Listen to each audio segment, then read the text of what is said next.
The sound of Nam Myoho Renge Kyo carries within it a power so profound that it can reach into the deepest corners of our lives and transform what seems impossible to change. This simple phrase, when chanted with sincere faith, becomes a key that unlocks doors we never knew existed within ourselves. It speaks to something that every person faces, the weight of past actions that seem to follow us like shadows, creating obstacles that feel too heavy to move. Karma is not some mysterious force working against us from the outside. It is the natural law of cause and effect that governs all life. Every thought, word, and action plants seeds that will eventually bloom into our experiences. Some of these seeds grow quickly into flowers of joy and success. Others lie buried deep, waiting to sprout as challenges, illness, difficult relationships, or repeated patterns of suffering that seem to have no end. The Lotus Sutra teaches us something remarkable about this process. It reveals that even the most terrible karma, actions that seem to condemn us to endless suffering, can be transformed through the power of this teaching. As the sutra states, if there are those who hear this dharma, then not a one will fail to attain Buddhahood. This promise extends to everyone, regardless of what they have done or what burdens they carry from the past. When we chant Nam Myoho Renge Kyo, we are not simply repeating words. We are connecting with the fundamental rhythm of life itself.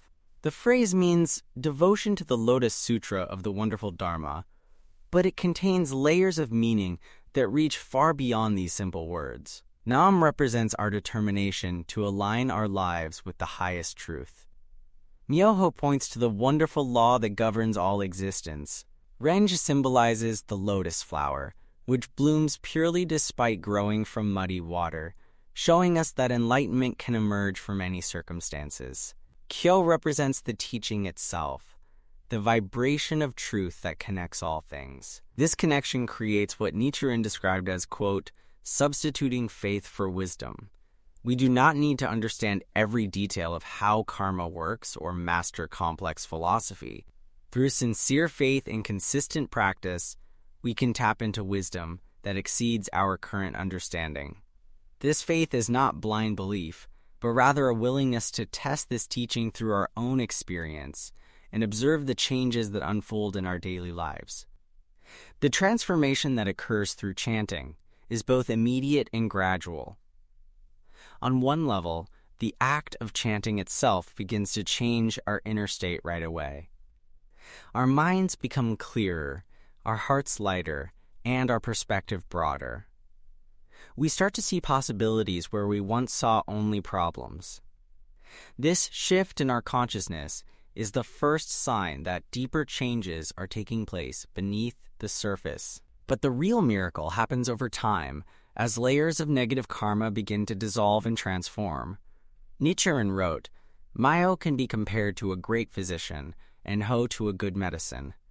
Just as medicine works gradually to heal illness, the practice of chanting works steadily to heal the spiritual ailments that create suffering in our lives. Patterns that have troubled us for years begin to shift. Relationships that seemed hopeless start to improve. Opportunities appear where none existed before. This process often begins with what appears to be increased difficulty.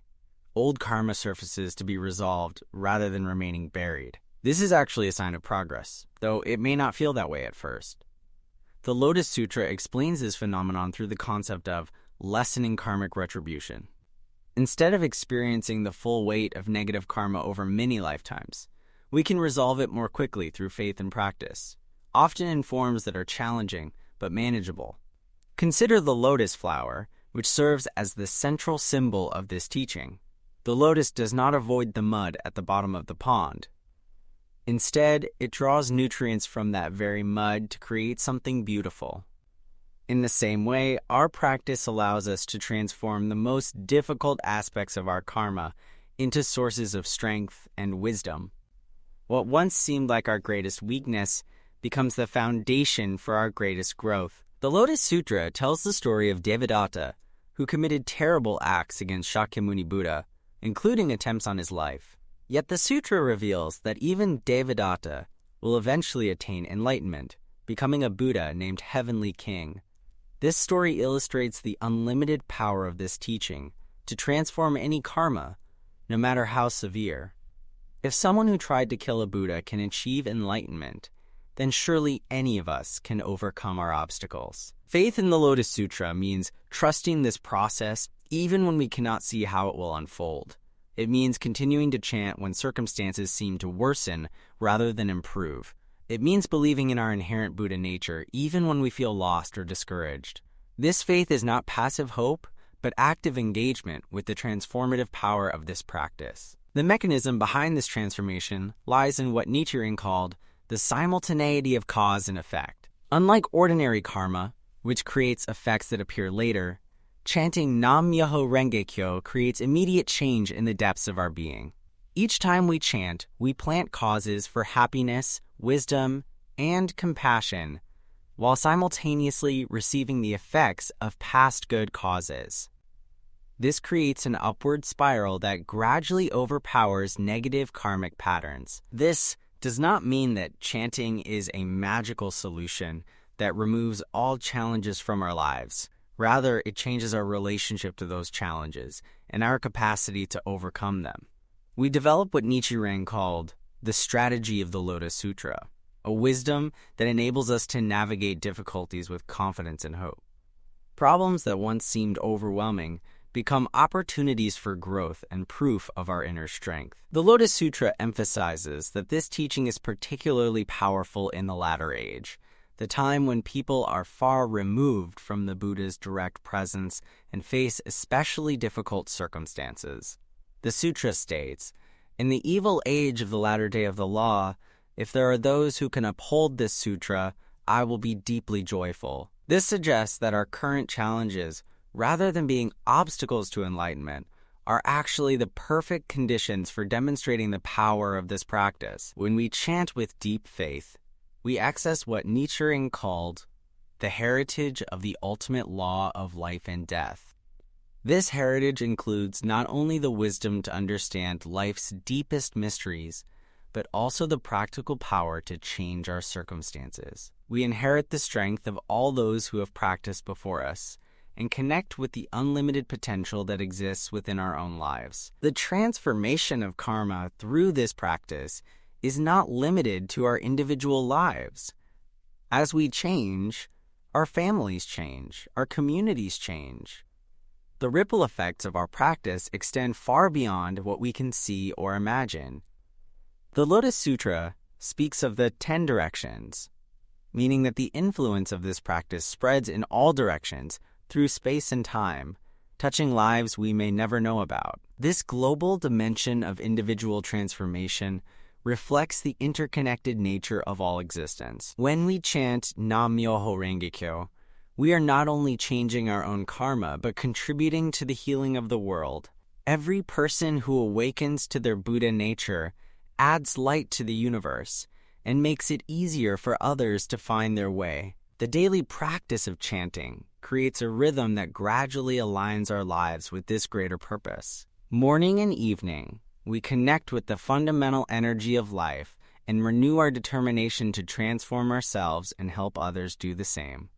This consistent practice builds what Nichiren called the treasure tower of the heart, an inner sanctuary of wisdom and compassion that no external circumstance can destroy.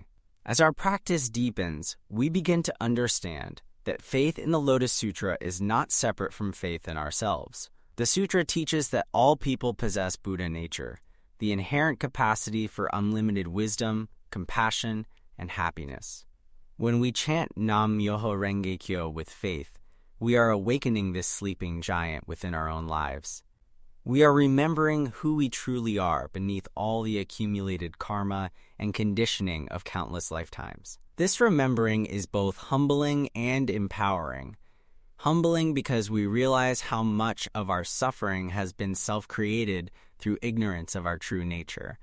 Empowering because we discover that we possess the power to change everything, regardless of how stuck we may have felt before. The deepest karmic obstacles often become the very fuel for our most dramatic transformations. The Lotus Sutra's promise of liberation is not a distant goal to be achieved in some future lifetime. It is an ever-present possibility that becomes real through faith and practice.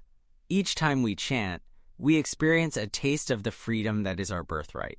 Each time we overcome a challenge through our practice, we prove to ourselves that no obstacle is permanent or insurmountable. Liberation in this context does not mean escape from the world or from responsibility. It means freedom from the patterns of suffering that have kept us trapped in cycles of pain and confusion.